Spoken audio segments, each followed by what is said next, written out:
Hi, and that brings us to our last lecture, and this one's on the senses: vision, hearing, taste, smell, and touch. We're going to look at the role of the sensory system, the parts of the ear and eye, and how the information is sent to the brain for interpretation.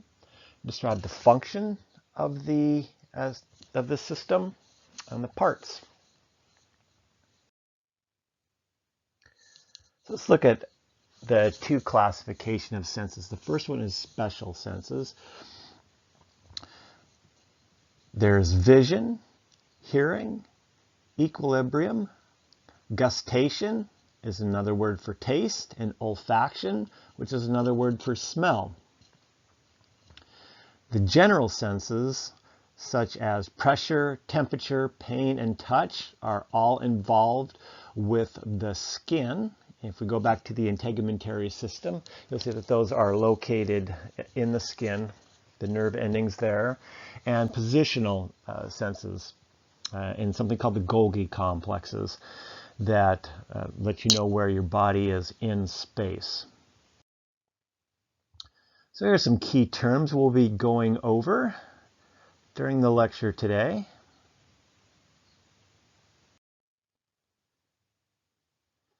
So let's first start at the top with the ear. The outer ear is just the pinnae, or the earlobes.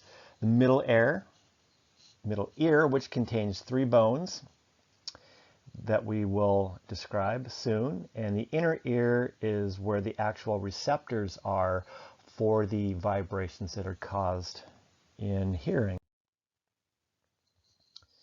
Here we have the ear. So there is the pinnae that I just referred to in the outer ear, the auditory canal that leads into the middle ear, and it terminates in the tympanic membrane. Attached to the tympanic membrane, there are 3 bones or ossicles in the middle ear. We have the malleus, the incus, and stapes, which are the 3 smallest bones in the body. The stapes terminates on the cochlea, which comprises the middle ear, where actual vibrations in the air are transmitted through the auditory canal, makes the tympanic membrane vibrate, which in turn causes the malleus, incus, and stapes to vibrate, and those are transferred to the cochlea, and those are made into nervous signals that are sent to the brain. And then you also have these structures called the semicircular canals, which are involved in balance, and that's why you'll oftentimes notice when you have an ear infection, your semicircular canals can be affected and can cause some nausea. And then there's a tube for equalizing pressure in the middle ear called the auditory or Gustation tube. That is the one that is oftentimes becomes plugged up in children, and a tube has to be placed to allow those the drainage from the middle ear into the throat.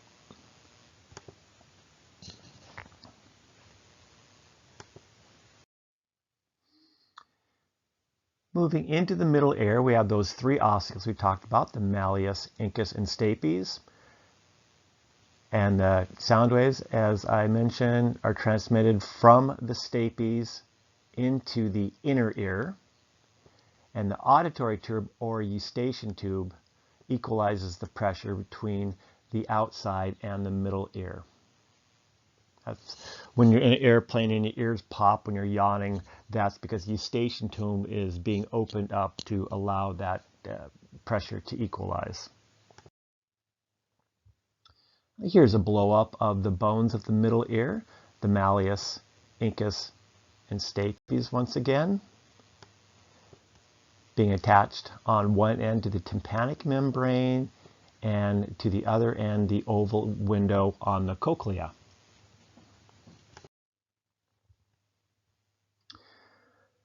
Moving into the inner ear, you have the cochlea, or the organ of Corti, but cochlea is by far the most common term.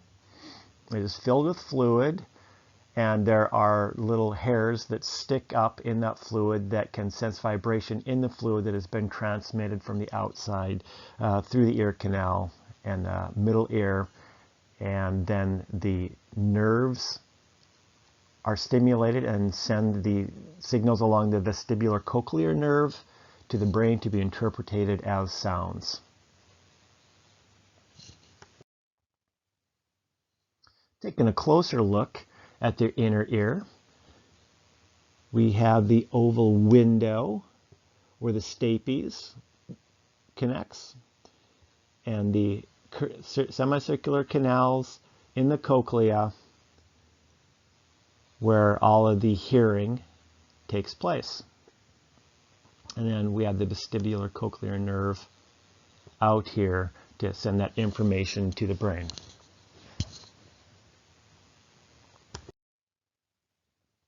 So here are some roots pertaining to the brain.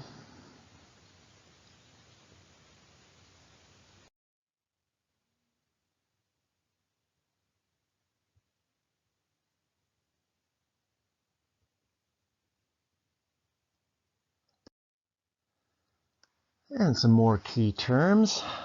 Here's one again. Rumen is another name for earwax.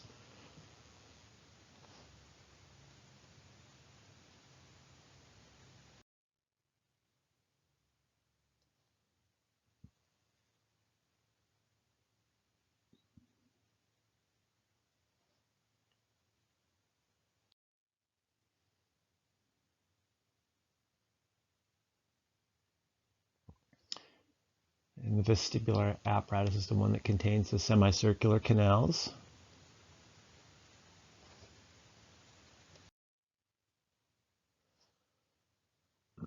You can have sensorineural hearing loss. That's from that 8th cranial nerve that we were talking about, the vestibular cochlear nerve. It can be hereditary. It can be damaged by toxins. Loud noises for too long will actually destroy nerve tissue as well, and aging in general will cause a degradation of that nervous tissue. There are cochlear implants that can be used to replace a damaged cochlea to help with this type of hearing loss.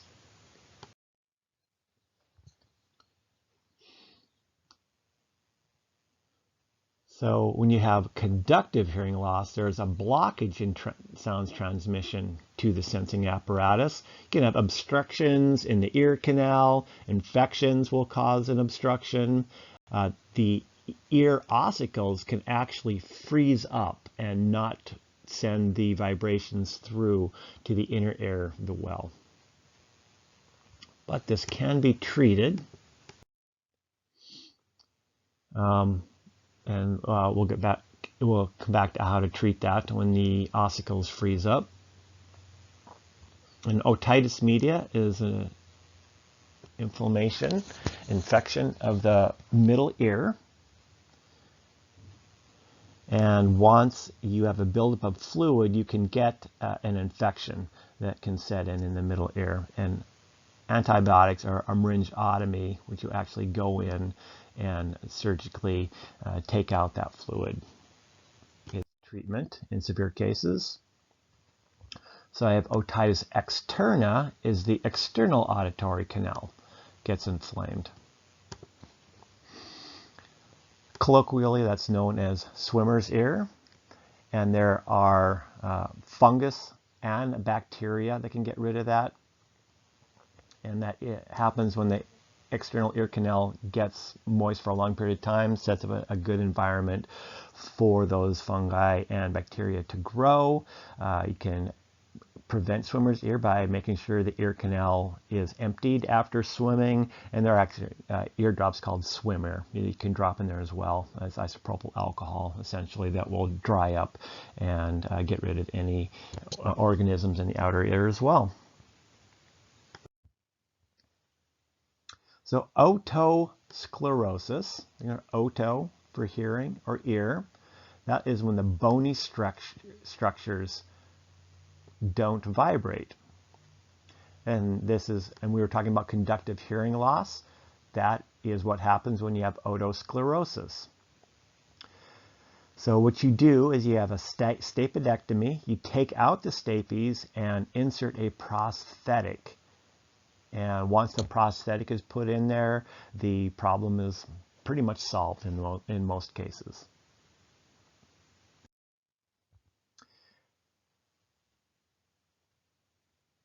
So Ménière disease is a disease involving the fluid of the inner ear.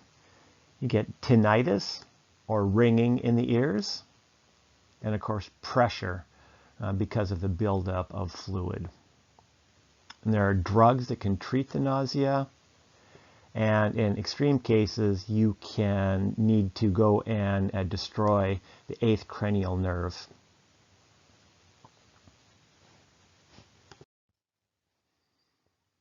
There are cancers that can affect the ear.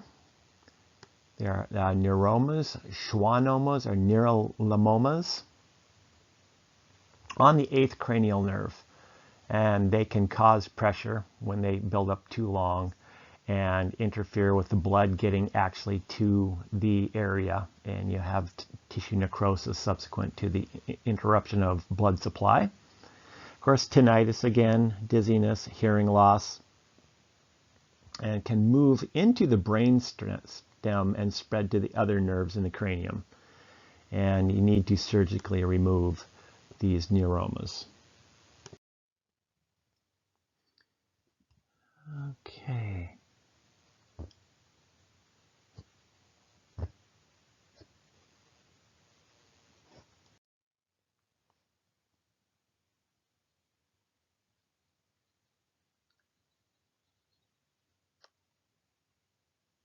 Yeah.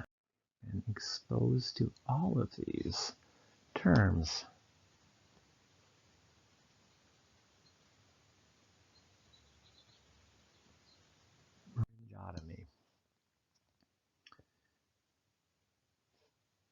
Decibel, the higher decibels you are, the louder a noise is.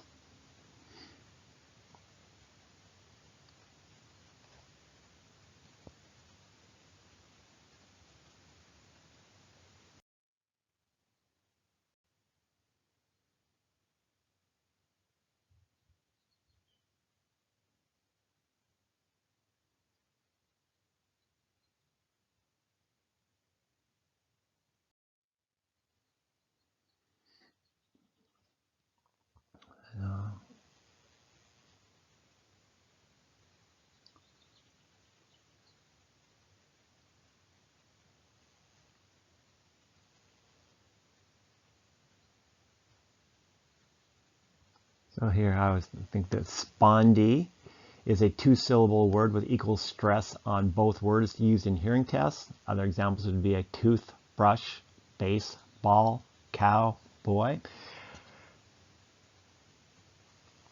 So that'd be if you're ever on Jeopardy. Well, see, I'll take that, take spondies for double jeopardy.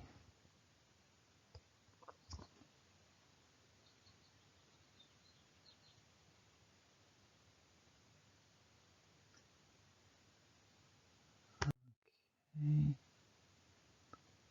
That should about bring us to the end. These are just abbreviations of the terms we've been looking at of the ear. Let's move to the eye. These are the roots that we'll be seeing as we work through the structure and function and diseases of the eye.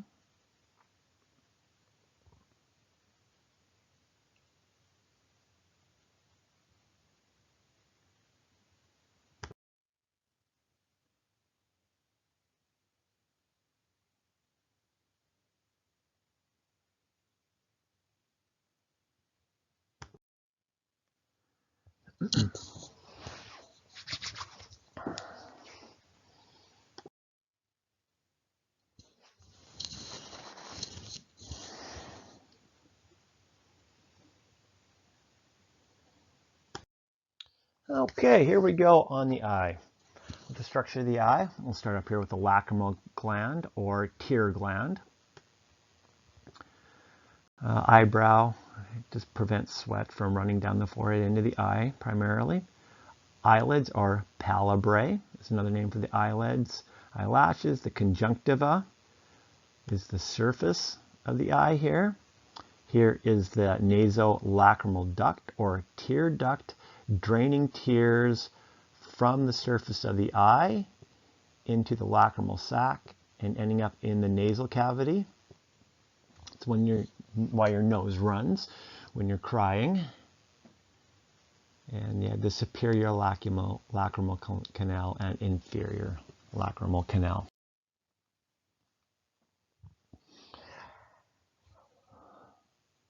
So it's protected by the bones of the skull, the palabrae or eyelids, eyebrows, eyelashes, lacrimal glands to wash away dust and other things, and the conjunctiva. There are 3 layers. It just seems like there's 3. Anytime there's layers, seems to always be 3, like in the heart or the surrounding the spinal column or anything else. There's 3 layers, but the 3 layers of the eye are the sclera, uvea, and retina. The sclera, we'll start from the outside and work our way in. That is the white part that you can see in the mirror, and it becomes clear, and it's named the cornea when it's over the pupil of the eye. The uvea is the vascular layer in the middle. There is the choroid and ciliary bodies. The ciliary body has some small muscles that thin out and thicken the lens so you can focus on things that are far away and close up, also known as accommodation. And the iris is another muscular ring that contracts and relaxes to control the size of the pupil. In the iris, when you're talking about eye color, you are talking about the color of the iris. And the innermost layer of the eye is the retina. These are where the receptor cells are at. There are rods, which work well in dim light. Can't see very clearly with them, but you can see in very dim light. And these are black and white, not color.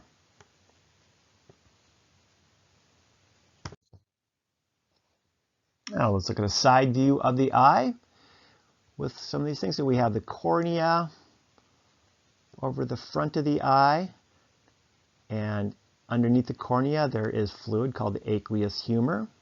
You have the pupil and the iris, which controls the size of the pupil.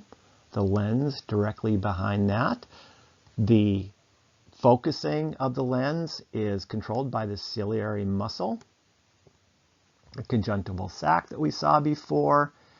Here is the blind spot. The blind spot is where the optic nerve enters the eye, and there are no rods and cones in this area, so there's nothing to take in visual information. So when something gets in your blind spot, it essentially disappears for all intents and purposes for your ability to see it, because there is no way for you to see the light waves coming in from that. And we have a fovea. We will get back to what the fovea is, but it is the place of highest visual acuity. And there is the retina lining the inside of the eye, the choroid body with the vascular system associated with it, and the sclera on the outside. Now we saw rods. On the other hand, we have the cones. They work well in bright light, and you can see very finely with cones being activated, and these are what give you your sense of color.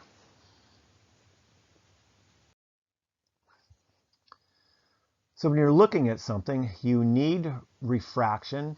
What that means is the light waves need to be focused by the lens to a specific point on the retina where there's the highest concentrations of rods and cones.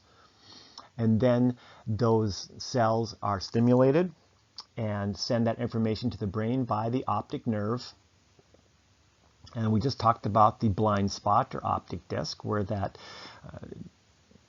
optic nerve enters the eye. And the fovea is where you have the greatest visual acuity. And there's a macula, is the area directly around the fovea.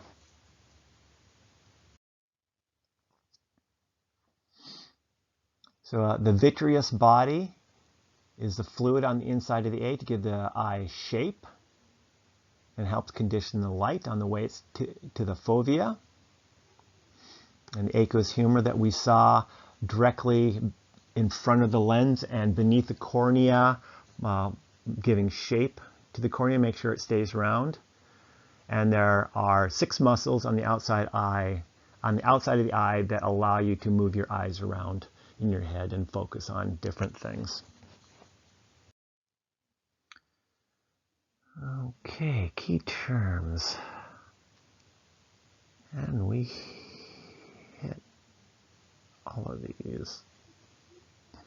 Except for convergence, it's just using those 6 eye muscles to move your eyes towards something so that both eyes can see it.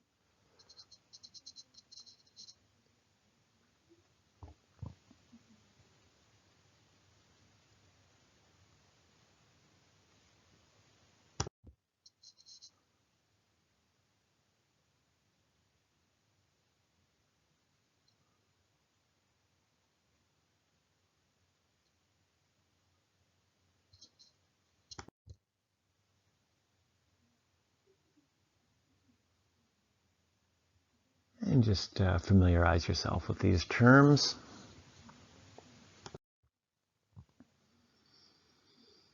So, another name for myopia is when a person is nearsighted. That means you can see things closely well, far away things not so much.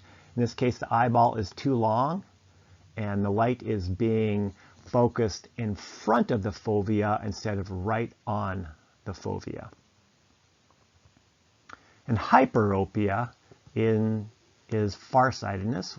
That's the opposite problem. You can see things far away but not too close. That is when the eyeball is not long enough.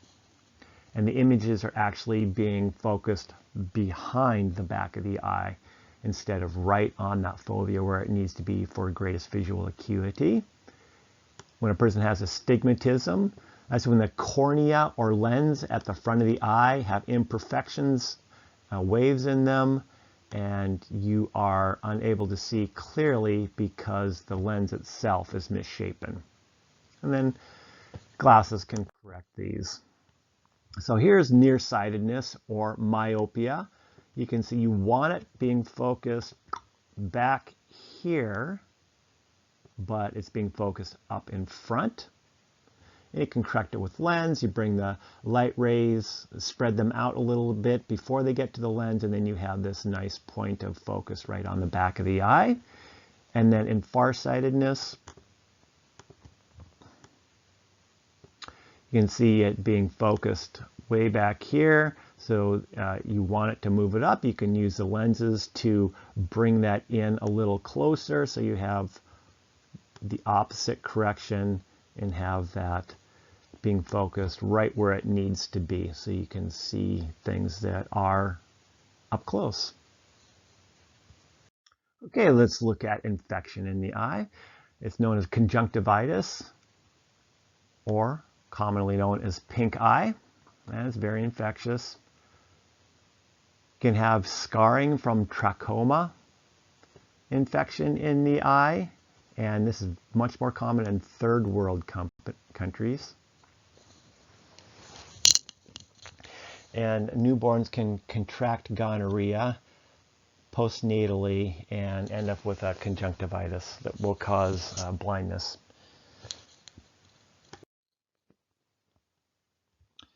The retina can detach, and the retina comes away from the choroid layer. A lot of times that is from an injury or blow to the head or eye, and laser surgery can reattach that and correct the separation of the retina. And macular degeneration happens oftentimes in aging. If you remember, the macula is the area directly around the fovea. And once the rods and cones in that area degenerate, visual acuity will go down. And it causes the central vision specifically. It takes the biggest hit in macular degeneration. In diabetes, you can end up with diabetic retinopathy. So again, circulation problems that happen in diabetes are what's at work here. It leaves a waxy exudate or residue in the area, and you can get blood vessels forming in the wrong place and actually get it out into the vitreous humor or the jelly slash aqueous part of the eye and cause that detachment of the retina and eventually blindness. A cataract is when the lens becomes opaque or light won't pass through it. UV rays is a culprit in this case, so sunglasses are a great idea. And then the lens that is opaque needs to be removed.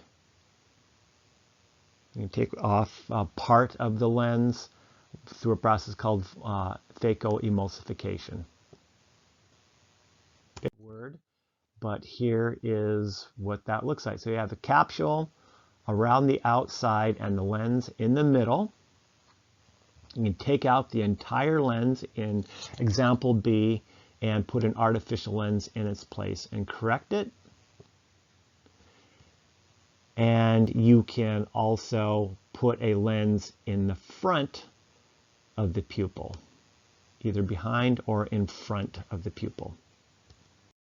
So this is a representation of what it looks like with normal vision. And we were talking about macular degeneration and the center of the field of vision being affected here. In diabetic retinopathy, we were talking about those bodies floating around in the vitreous humor and clouding vision.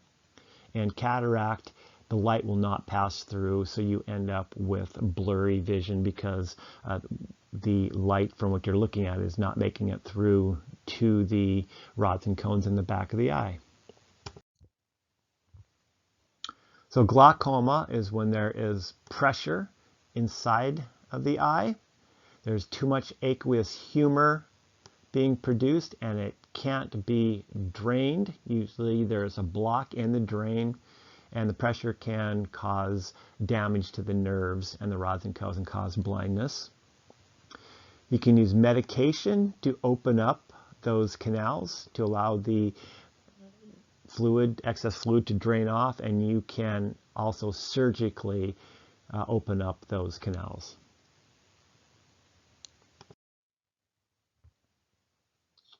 So macular degeneration, age-related macular degeneration happens commonly as the eyeball ages. And astigmatism.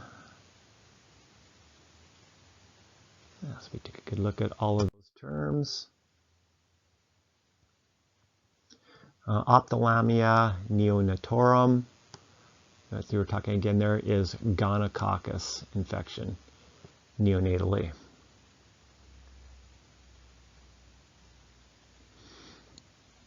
In that phacoemulsification, you can take out the cataract with ultrasonic waves and then take the pieces out.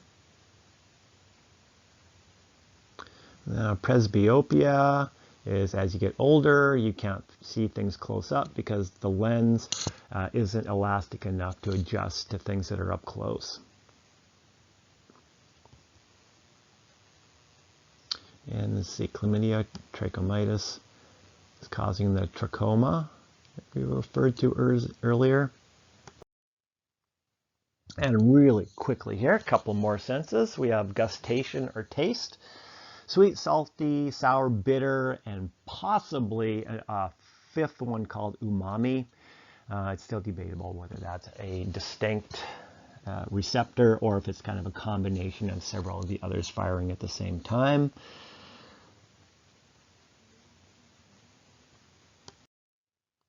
In smell or olfaction, you have receptors in the nasal cavity. Not that acute in humans.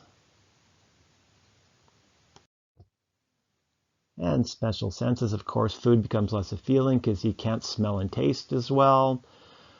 Pain and pressure can also not sense very well.